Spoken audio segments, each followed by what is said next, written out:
As we've been talking about this morning, this is a big week when it comes to politics here in Arizona. As President Donald Trump prepares for a visit to Phoenix tomorrow, the focus for Democratic voters is today with a major deadline.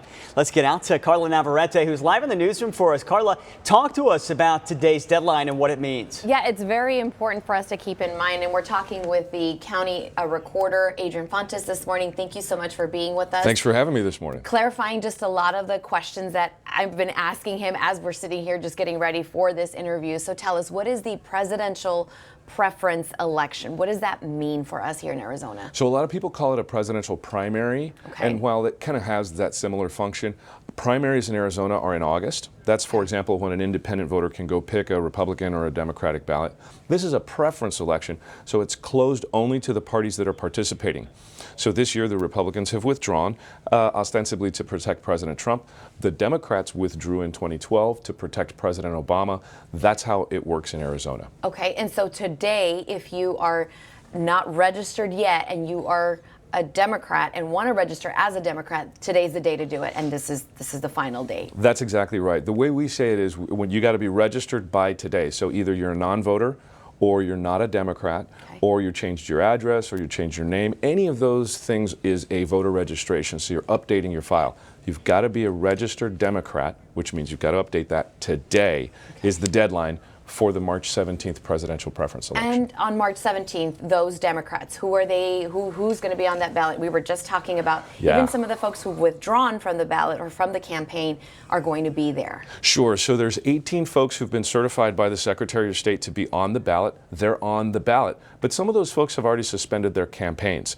And so we want voters to pay close attention to what's going on with the campaigns. Right. We're not going to give anything other than who's officially on the ballot, which is 18 people on the ballot. Right. Because that's the official information.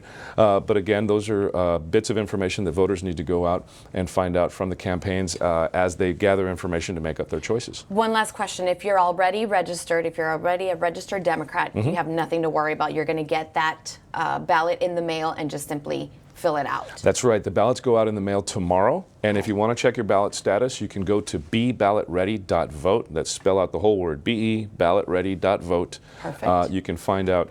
Make sure that you're a registered Democrat in this case, your address, make sure your name is correct, and you can also sign up for a service where you can get information about a couple things. When we mail you your ballot, when we get it back, this is a ballot security issue, and other things. Wow. So if you go to beballotready.vote, you can sign up for all these services. It's a pretty great website. Almost like a certification that yes, we've received your information, yes, your ballot is being counted. And again, talk to us a little bit about that integrity that goes on with the recorder's office. Just, you know, the party affiliation doesn't matter. The job is integral as it is. Right. So for a long time, every election in Maricopa County and in Arizona, decades actually, have had hand count audits after the election. We've got bipartisan groups of citizens, we call them citizen boards, actually taking the ballots out of the envelopes. Perfect. Those are the folks who do the ballot reproduction if there's a damaged ballot or something. So there's always folks of all parties involved. In fact, we've got observers from each party inside the ballot tabulation center every time we're counting ballots so that we can maintain that integrity as we go through the system. And everybody that's involved there knows that they're doing a good job. We all serve under oath to serve the voter and serve the system. Kind of the party affiliation stays out the door. Perfect. Thank you so much for joining us this morning, making that early morning wake up. Back to you guys over in the studio. Okay, Carla, thanks. And we know in our next hour you're going to speak to Secretary of State Katie Hobbs as well to get us more information about all of this. Thank you, and thank you to Adrienne Pontus as well for waking up early with us.